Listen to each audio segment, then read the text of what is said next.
Kempner diet is a diet of rice. They use white rice and fruit and fruit juice and sugar, table sugar. They had to give table sugar to cut the nutrient content of the rice. You see, rice has so much protein in it that it would burden failing kidneys and failing livers.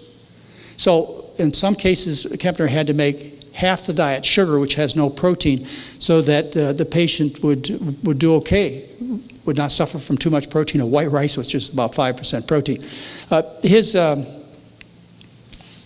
His naysayers, the people who wanted to see Kempner fail, actually took 8 of his patients who were on the rice diet, put them in a metabolic ward, and studied them, and reported they could find no metabolic deficiencies and only positive results on his patients. If you want to find this research easily, just by going to a link, you go to my December 2013 newsletter, and just what I said about his contemporaries trying to prove him wrong, just hit the link and you'll read the paper.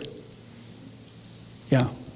Anyway, that's the kind of diet that he fed him. Why did he use white rice? Because he thought it was more palatable and it was more convenient to get.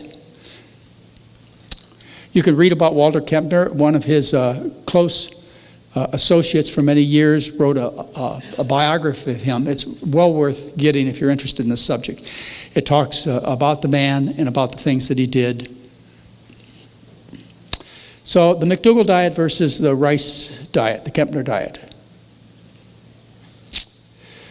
Well, one thing he did, he showed me, when I read his work, the power of diet therapy, and he also showed me that there's no possibility of developing any nutritional deficiencies based on the diet I recommended. After all, he recommended rice and sugar and fruit, and they couldn't prove any nutritional deficiencies. So all this nonsense about where do you get your protein, where do you get your calcium, all the things that people would worry about, even myself when I first started out, were proved to be nonsense by his work. Before I was born in 1947, Kempner had disproven concepts that your doctors hold today to be true. Diet has little to do with heart disease.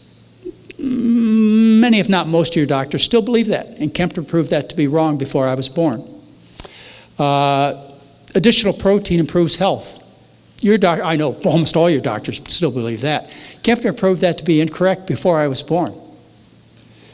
And carbohydrates cause diabetes. He showed that his diet, which was 93% carbohydrate, cured type 2 diabetes 100% of the time.